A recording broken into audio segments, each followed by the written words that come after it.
underway. We will be monitoring that investigation closely and pressing for answers. This tragic event also underscores the importance of expanding and sustaining the flow of humanitarian assistance into Gaza in response to the dire humanitarian situation, including through a potential temporary ceasefire as part of a hostage deal. If there's anything that the aerial footage of today's incident makes clear, it is just how desperate the situation on the ground is. People need more food. They need more water. They need medicine and other humanitarian goods, and they need it now. We continue to make clear in all of our discussions with the government of Israel that all possible measures must be taken to allow the entry of more assistance into Gaza through as many points of access as possible, and to enable safe and secure distribution of that aid throughout Gaza. But as we have said before, the best way to alleviate the ongoing suffering of the Palestinian people is to reach an agreement for a temporary ceasefire that would get hostages out, enable more aid to come in, and allow that aid to move everywhere inside Gaza. We continue to work day and night to achieve that outcome, including through calls the President held this morning with President al-Sisi of Egypt and the Emir of Qatar, Sheikh Tamim, as well as one Secretary Blinken held earlier today with Qatari Prime Minister al-Thani. Every leader on those calls agreed that this terrible event underscores the urgency in bringing the hostage talks to a close. We continue to believe a deal is possible, and that a deal is in the interests of Israel, the Palestinian people, and the broader region, and we will continue to push for it to be concluded as soon as possible. With that, Matt. Yes, thanks. So on that, what is your understanding of what happened? So our understanding is that there was a commercial convoy delivering humanitarian assistance, that there were no UN agencies involved. They were delivering assistance, and then beyond that, we have seen obviously conflicting reports. We've seen the reports from the government of Israel. We've seen accounts from local Palestinians who were on the scene. We don't have ground truth on what happened. We know what we've seen people say publicly, and we're seeking more information and looking for the results of the investigation, as I said in my opening comments.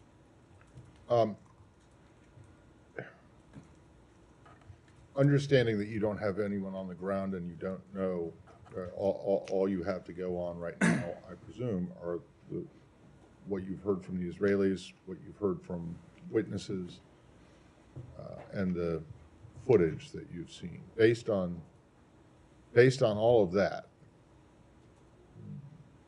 you know, what can you say about what it appears happened? I don't want to draw any conclusions about what appears happened, because I think it's too early to say. Oftentimes the early accounts in these situations have turned out to be incorrect. But two things are clear. One, just from the aerial footage, you can look at that and right away conclude the situation is incredibly desperate. That people are swarming these trucks because they're hungry, because they need food, because they need medicine and other assistance.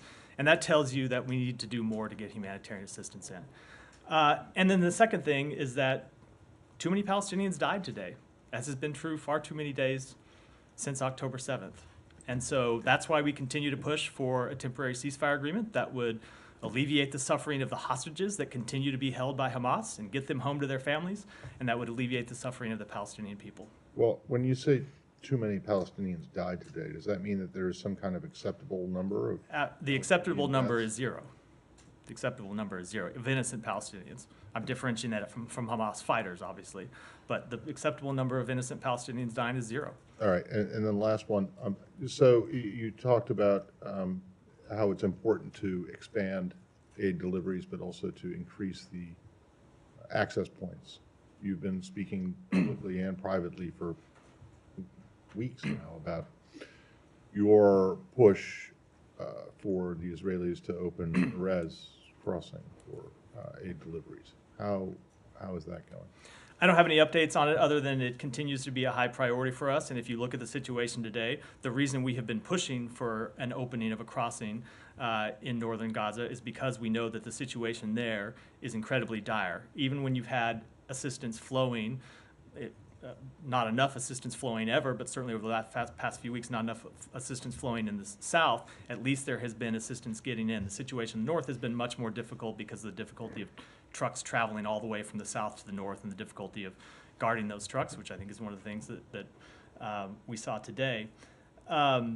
So we continue to push for a northern crossing to be open. Continues to be a high priority for us, but I don't have an update on it. Thank you. Sean. Some elements of that. You're talking about the safe delivery of aid. The Israeli military being there. I mean, do you have an idea what the situation was, and is this are there risks in this in itself, and having the military so closely near aid delivery? I don't have any updates other than what I've seen the Israeli military say publicly, which is that there were military stationed there, not as part of the aid, but I think it was either as a checkpoint or a normal military staging facility. So I think obviously, whenever you have a military operating in any area, you have a risk of misunderstanding, you have a risk of miscalculation, you have a risk of civilian casualties. That is an ongoing risk as long as there is an ongoing military operation. But you also see that risk increase now because of, as I said earlier, how desperate people are, right? Just look at the footage and you can tell. You can see the people swarming those trucks are desperate. They need food. And so whenever you have that kind of situation, you have the risk not just of harm from military action that goes wrong and unfolds in a way that no one anticipates or no one wants, but you also have a heightened risk of accident. You have a heightened risk of criminal activity. You have all of these heightened risks to innocent people who are just trying to get food and water and medicine and things that they need to feed their families and make their families comfortable and try to keep their families safe. And so that's why you hear me keep saying we are trying so hard to get this temporary ceasefire agreement to release the hostages, because it would do so much to alleviate every problem that the Palestinian people are facing now. It would allow us to get more aid in. It would allow aid to be delivered safely throughout Gaza, and it would allow people in Gaza more freedom of movement to move around and get to aid and get to their homes and get to their neighborhoods. So it is urgent that this agreement be reached, and that is why you see the president and the secretary and others in the United States government pushing so hard to get it over the finish line. And just when you say that the United States is pressing for answers, in what form does that take? I mean, have there been calls initially, and to what extent will the U.S. follow up on that? Is there talk about accountability already for this? Again, I think it's appropriate to let the investigation unfold and see what it produces. But I can tell you, we were in touch at senior levels with the government of Israel early this morning, U.S. time. Obviously, Israel is 7 hours ahead of us. So by the time we woke up here, people in Israel in the embassy were already in touch, and those contacts were followed up by people here in the State Department pushing for answers. And we're told that there's an investigation. We'll look to see what the results of that investigation yield and what further measures, if any, are appropriate. Jenny, go ahead. President Biden said that he believes that this will complicate the negotiations to secure that ceasefire and free the hostages. Can you give us any details about what's underlying his assessment there? I won't other than to say it very well could, but the reason you saw the president on the phone with the president of Egypt and the emir of Qatar, and the reason you saw the secretary on the phone with the prime minister of Qatar, is to try and push past this situation and to try to make clear that, in fact, this incident today, this tragedy today, just underscores why we need to get a hostage deal and why we need to get a temporary ceasefire as soon as possible. So it may very well complicate it, but our hope is that it will not, and we are going to push very hard to try to get a deal over the line. And can you give us any more details on what other measures the U.S. is considering to try to get aid into Gaza? We've seen reports of potentially airdrops. Is there any? So we continue to try to improve the distribution system and work through that with the government of Israel and the United Nations, and try to find a way to unstick this problem that we have right now with providing security to convoys of assistance.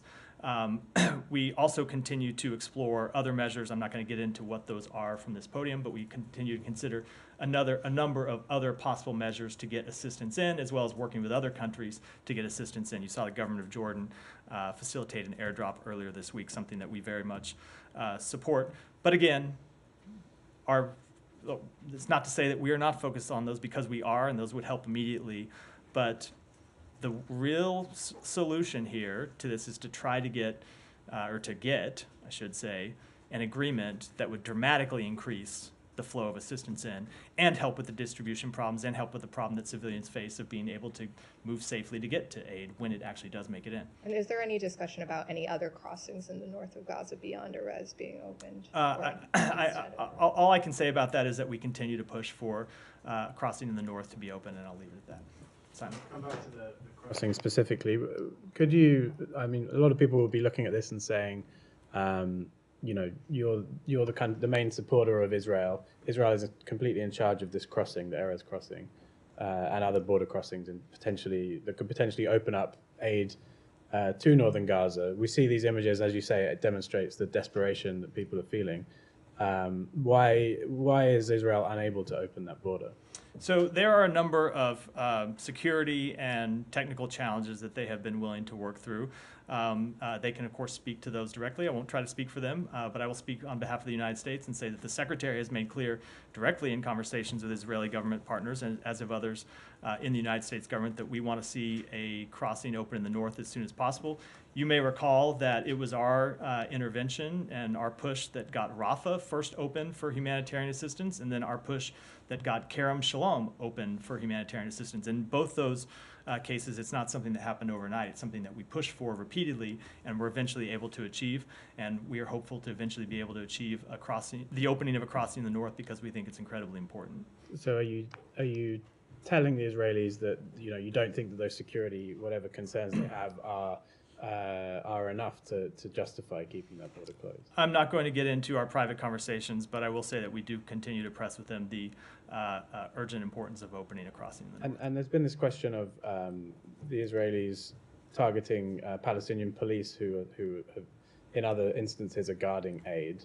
As Sean was getting at, we seem to have an incident here where the Israelis have ended up involved in securing aid that's being delivered.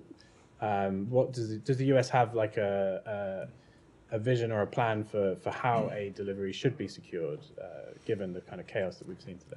I'm not at a point where I can discuss those details publicly. It's something that, as I said earlier, we are engaged with the government of Israel as well as the United Nations, who provides most of the convoys coming in. They provide most of the humanitarian assistance coming in, but then there are, as we saw today, some commercial convoys that are coming in as well, delivering goods that are available for sale.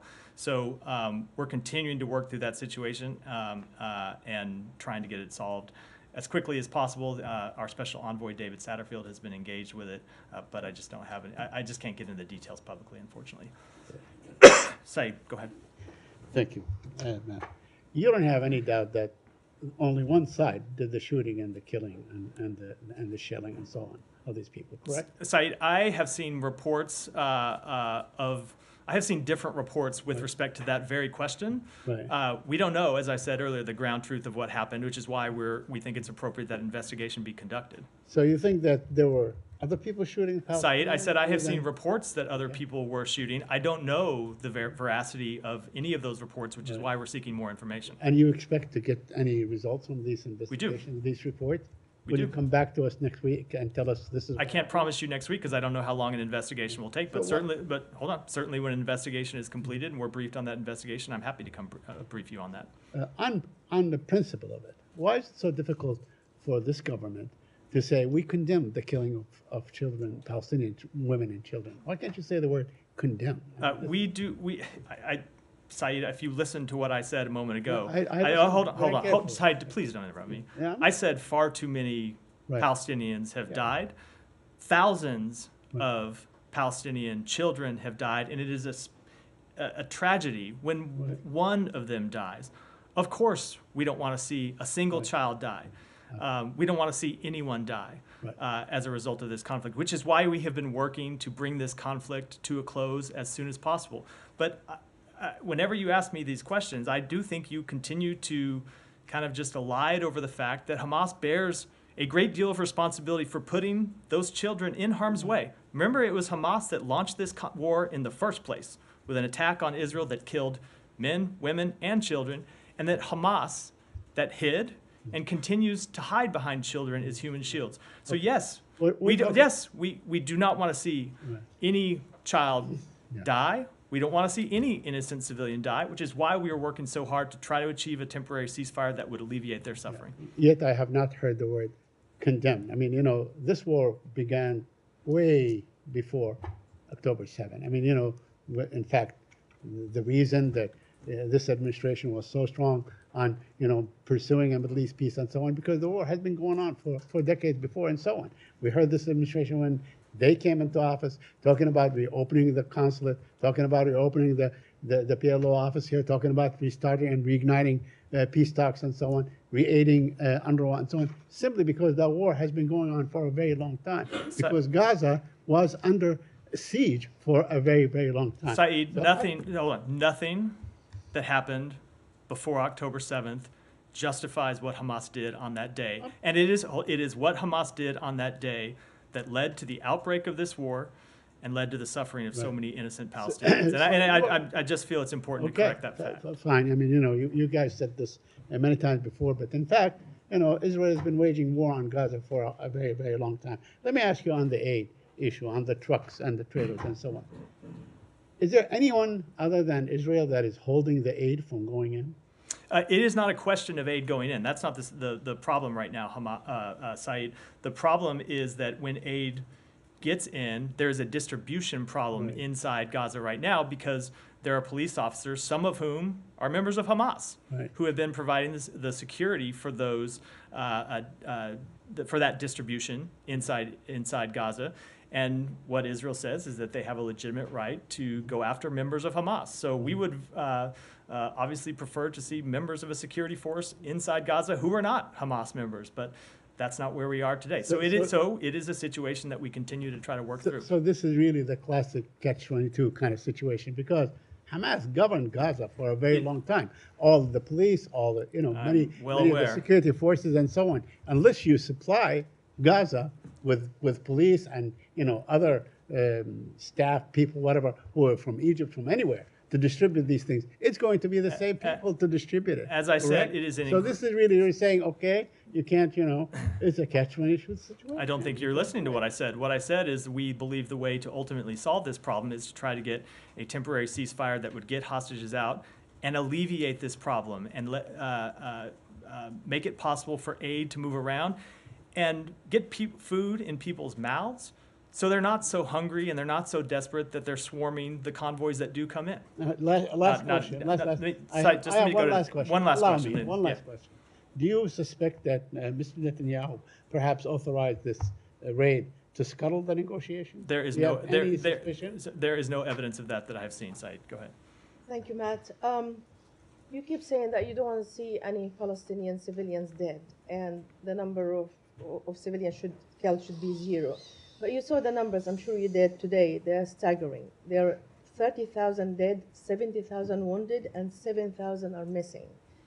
With due respect, Matt, many people in the Arab and Muslim world do not believe that this administration is sincere when they keep saying the same message that we don't want to see Palestinian dead for many reasons. Number one, you supply Israel with lethal weapon with no conditions and no reviews as much as we ask about it. And second, is you shelter them in the Security Council and you still sided with Israel that no ceasefire till now. You want a short pause and it didn't work out. So how can you respond to people who criticize this administration that actually you're the one who's supporting the Israelis? So I would turn it around with a question, not to you, because I know that's not the way this exchange is supposed to work, but to anyone that wants Israel to stop the war unilaterally.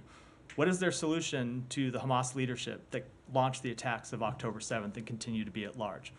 What is their solution to the thousands of Hamas fighters who continue to be operating inside Gaza and continue to say that they are committed to the destruction of the state of Israel, to say that they continue to be committed to the intentional murder of Israeli civilians? So anyone that is asking the question about Israel and Israel's conduct in this campaign, which are fair questions, and that's why we stand up here and answer them, also needs to ask questions about Hamas's culpability and Hamas's side in that, because this is a difficult problem, and we continue to believe that Israel has a legitimate right to go after terrorists that are right across its borders, right in Gaza, that are committed to the destruction of the state of Israel and are committed to killing Israeli civilians. But we want them to do it in accordance with international humanitarian law, and it is important that they do that. Again, as I've said before, If Hamas came out and laid down arms, all of this could be over today. All of it, every bit of it. The only difference is we are journalists covering the State Department, so. That's why I made clear. That's why I made clear. I'm not asking the question to you. I'm very aware.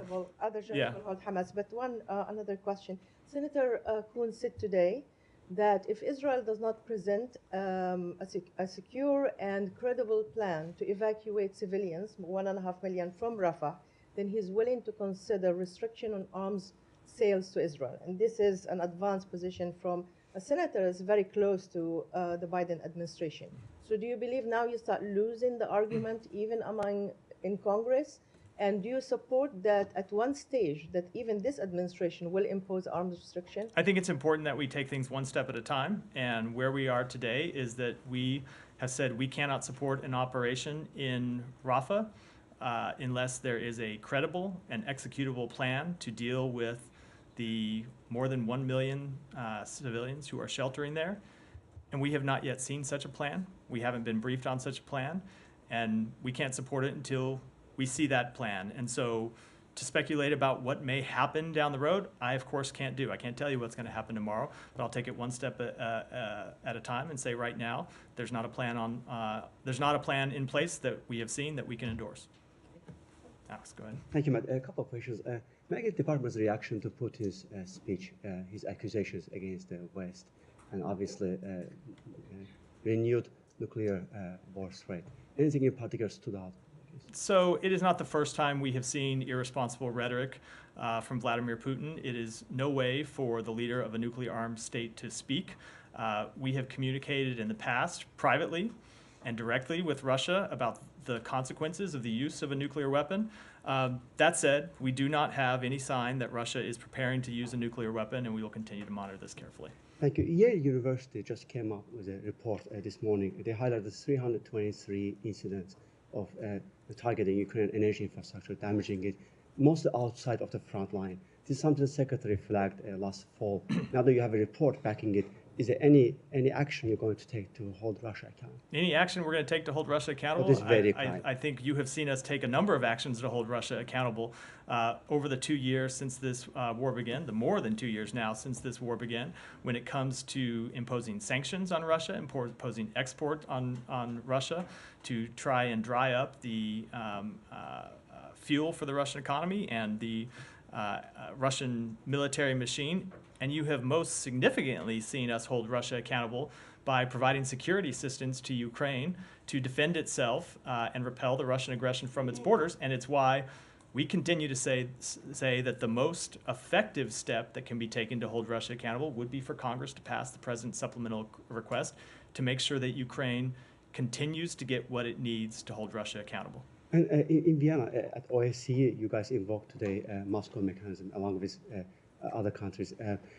Criticism is that Moscow mechanism has been invoked multiple times last year, but there is no real impact of it if Russia stays the member of the OSCE. So what are you guys trying to achieve with the next round of Moscow mechanism? So we continue to hold Russia accountable at all levels in multiple fora, and I don't think you should look at actions in just one as the totality of our engagement. Let me go ahead. We're already half an hour in. So Jani, go ahead. Thank you very much. Strengthening cooperation in responding to North Korea was discussed at the U.S. and South Korea foreign ministers meeting yesterday. However, China is violating sanctions against North Korea and continues to provide used ships, including fuel, to North Korea. Why are there no additional sanctions against China? So the Secretary and the Foreign Minister of the Republic of Korea did discuss yesterday their concerns about the DPRK's increasingly aggressive behavior, their repeated violations of UN Security Council resolutions. And I can tell you that in every conversation the Secretary has had with his Chinese counterpart, Wang Yi, he has raised North Korea's activities, and he will continue to do so, and I don't want to preview any further actions. Second question, President Biden signed executive order banning the sale of information about the U.S. individual and the U.S. government to adversaries. as you know, China is carrying out information activities through Confucius Institute around the world, including United States. What measures is the United States currently taking on this? Let me take that one and get back to you, Michelle. Yeah, Matt, CNN reported that the American administration is concerned that Israel is planning a ground incursion into Lebanon that could be launched in spring or next summer. Can you elaborate on that, and to what extent are you concerned? I am not going to comment on leaked reports, even ostensibly to your esteemed colleagues at CNN in the room here. But as you have heard me say before, and as you've heard the Secretary say before, we believe that the best way to achieve Israel's legitimate security concerns in the north of Israel is to pursue a diplomatic path and achieve a diplomatic resolution. The government of Israel has said it believes that the diplomatic path is the best way to seek a resolution, and that's what we'll continue to engage in. And do you expect any incursion in the spring or in the summer? I do not want to comment again. I talked a minute ago about taking things step by step. Let's take this step by step. Right now, we take the government of Israel at their word that they want to pursue a diplomatic resolution, and that's what we're engaged on. Can you tell us about the efforts that the U.S. is taking to achieve a diplomatic solution? I can tell you that they're private, and in the best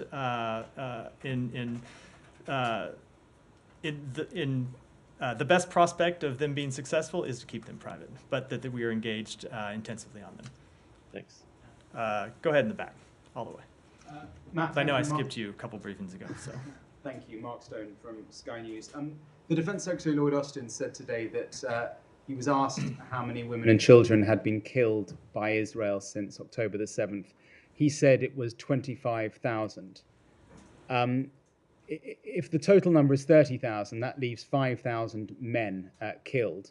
If you assume that all those men are combatants, which is an absurd assumption, but some have made that assumption, that means that more than 80% of the people killed since October the 7th are civilians. How is that anything other than a complete disaster and a total failure of American leadership? So I have seen the comments by the Secretary of Defense. I haven't seen them in full, so I will refer you to the Department of Defense to discuss exactly what he meant. But I will say whatever the exact number is of civilians that have been killed, it is far too high, which is what you heard me addressing a moment ago, and which is why we continue to try to perceive a temporary ceasefire that would alleviate that suffering. So if I can follow up, first of all, are you suggesting that maybe the Defense Secretary got it wrong? No, I'm suggesting that for comments about the things the Defense Secretary said, you should take that up with the spokesperson for the Defense Department, who does have a daily briefing, and I'm sure we'll be happy to talk. So how many civilians do you think, how many women and children? I don't have a further estimate to offer. Go ahead. Thank you. 2 questions on Iran. So what does the department think about the parliamentary elections to be held in Iran tomorrow? What is the expectation and assessment, and does it think that it's fair and free? And then I have another Iran question. So I have no expectation that Iran's elections will be free and fair, and I suspect that a great number of Iranians have no expectation that those elections will be free and fair. As you probably already know, thousands of candidates were already disqualified in an opaque process, and the world has long known that Iran's political system features undemocratic and non-transparent administrative, judicial, and electoral systems. And my second question is, what is, again, department's assessment of Russia putting an Iranian satellite into orbit?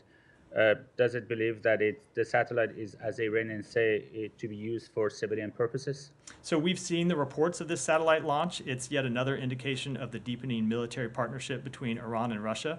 As we have warned publicly on a number of occasions, this partnership is harmful to Ukraine, to Iran's neighbors, and to the international community. We have demonstrated our ability to take action in response to the military partnership between Russia and Iran in close coordination with our partners and allies. And if Iran goes further and sells ballistic missiles to Russia, I can assure you the response from the international community will be swift and severe. Go ahead, and I'll come to you next. Today is the 4th anniversary of controversial Doha Agreement, which paved the way for Taliban to return to power. Many U.S. experts and politicians believe it as the worst agreement in the history of United States in diplomatic way. And you and Taliban also accusing each other to violating the terms of this agreement. Don't you think at this moment is the time for you to abrogation this agreement and announce it as a null and void? So, in our view, the agreement empowered the Taliban, weakened our partners in the Afghan government, and committed the United States to withdrawing our troops with no clear plan for what should come next.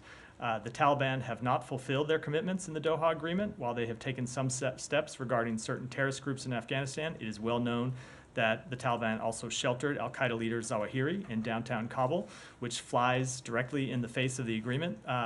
They have not fulfilled their Doha commitment to engage in a meaningful dialogue with their fellow Afghans, leading to a negotiated settlement and an inclusive political system. So we will continue to make clear to them what we believe their obligations are. Go ahead. Okay, thank you, Matt. So why didn't you pull out of it? Because we are continuing to make clear what we believe their obligations are under the agreement.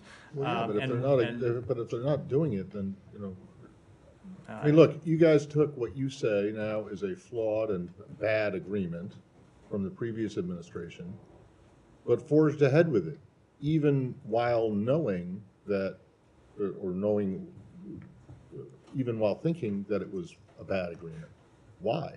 I think has been litigated from this podium many times, mostly before I got here, is that we were playing the hand that we were dealt. Thought it was important to withdraw U.S. troops from Afghanistan. But the hand that you were dealt on other things, such as the Paris Climate Accord, you rejoined that after it had been pulled out of. And the idea of leaving U.S. troops in Afghanistan was not one that the president supported. And then related to this, I told her I was going to go. Well, yeah, I know, but this is directly related to Afghanistan. Sure. So I asked you yesterday to follow up on Nick's question on the HVAC. So Chairman McCall has just announced a March 7th markup for a bill that would hold the Secretary in contempt of Congress for refusing, allegedly, to turn over these after-action report interview notes. What's your response to that, and do you have any response to the questions that I asked you yesterday? Yeah, let me take the second question first, because I hadn't really looked at that statement, which came out right before the briefing. So, what I said 2 days ago was accurate. I stand by it. We did not tell the committee that the interview notes were the property of other agencies, as the committee said in its letter from a couple days ago. We also did not tell the committee that the interview notes implicated other agency equities and needed to be cleared for release by other agencies, as the committee said in its statement yesterday. So what I said was accurate, and I stand by it. But as it relates to the overall question, this is a matter we have been trying to resolve amicably for some time. We recognize the committee's legitimate oversight function, and that's why we have supplied them with thousands of pages of documents. It's why we have made people available for transcribed interviews. As you know, we have come to kind of loggerheads at certain points in the past and been able to reach a resolution, and that's what we'll try to do here. Okay, so but you're still not prepared to turn over what they're asking for, whether their interest is, in your view, legitimate or illegitimate. They do have a legitimate interest in the subject, but you're still not going to hand them over. So, is that correct? Two things. One, they have a legitimate interest in the subject, but that does not mean that there aren't also long-standing executive branch equities that we need to be mindful of. So that's the first thing. The second thing is, I'm not going to negotiate over this in public, but we are and will be in contact with the committee about this to try to reach some kind of resolution. Well, are you at all concerned that there's going to be this markup in the committee that would hold the Secretary in contempt? We are going to try to achieve a resolution. We've seen these markups before then. Yes, before then. Thank you. Now, go ahead. Thank you. Going back to humanitarian aid into Gaza, the ICJ ordered last month immediate and effective measures to protect Palestinians in Gaza from the risk of genocide. That includes ensuring humanitarian assistance.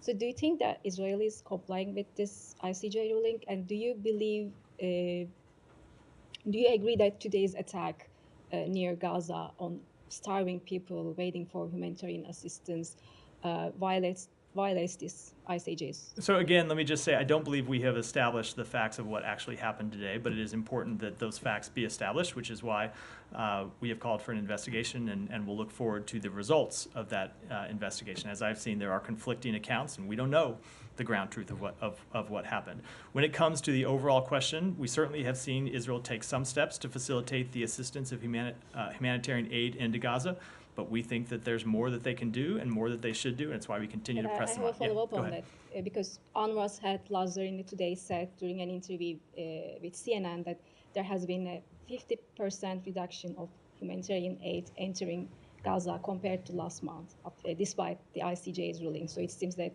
Israel is not taking maybe those steps to allow more humanitarian aid.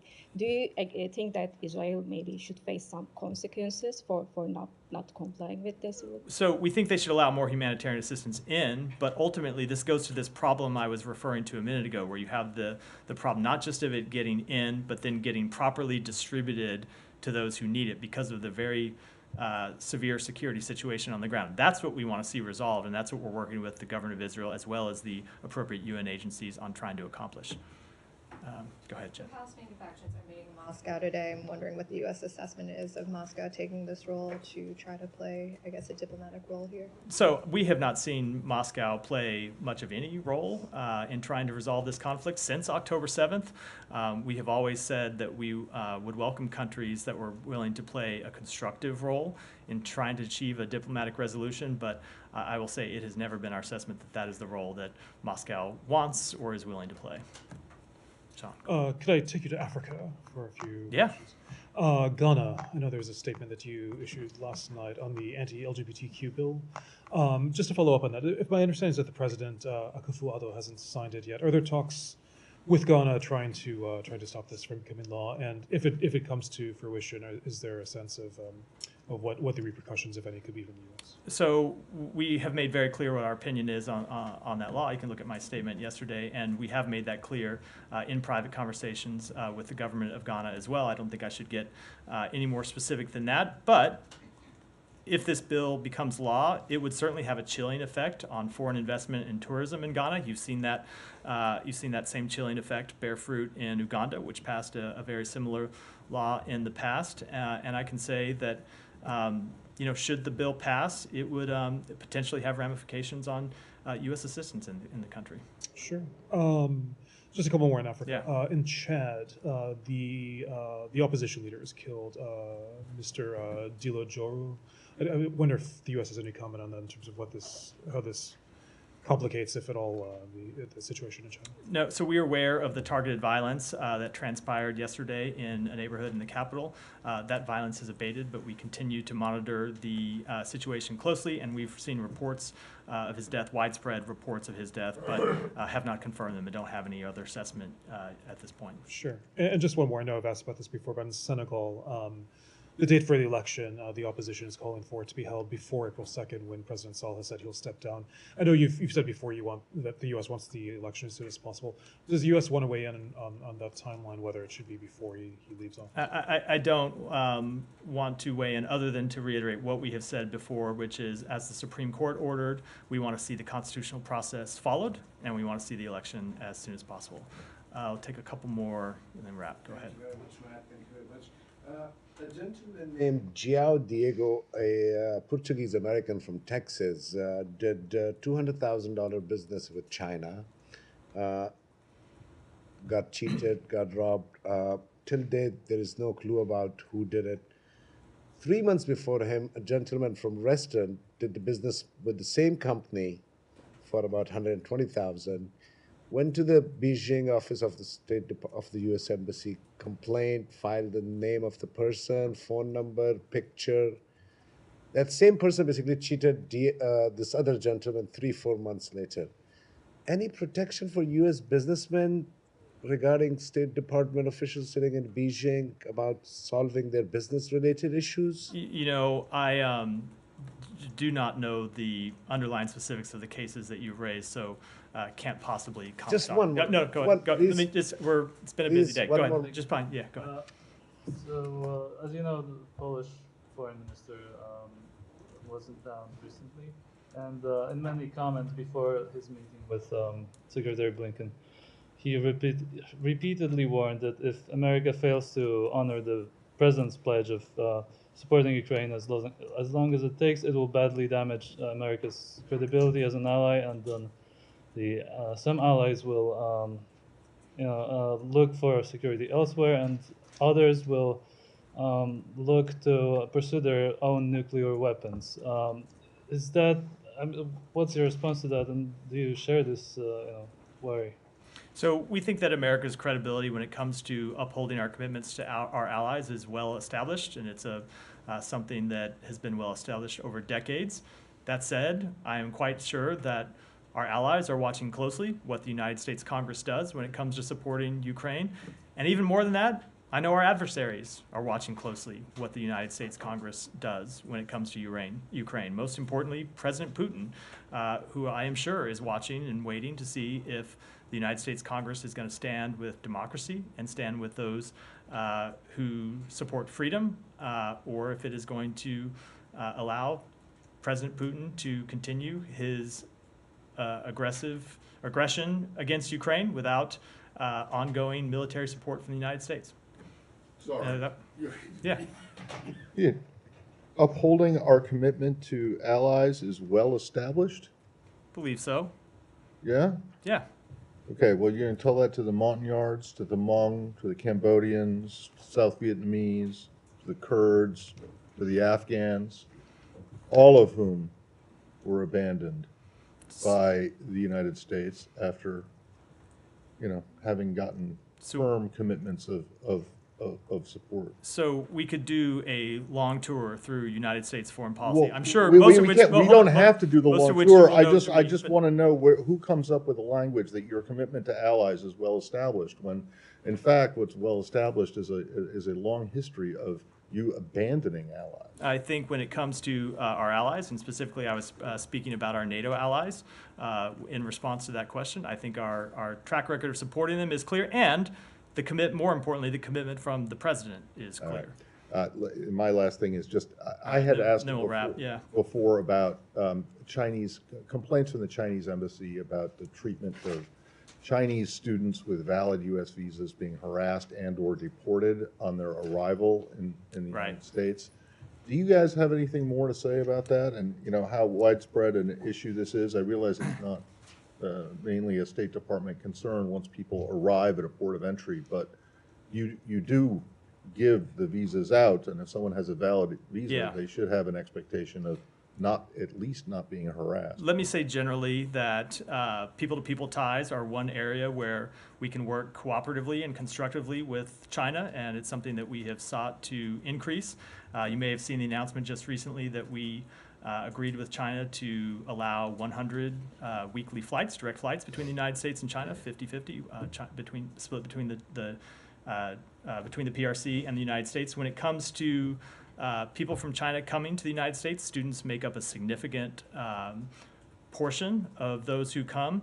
And my understanding, you're right, that it is not primarily a state matter when it comes to this question of people being detained or denied admission. But my understanding is that the percentage of Chinese students who have been detained is less than 0.1%, and that overall the percentage has been stable over the past few years.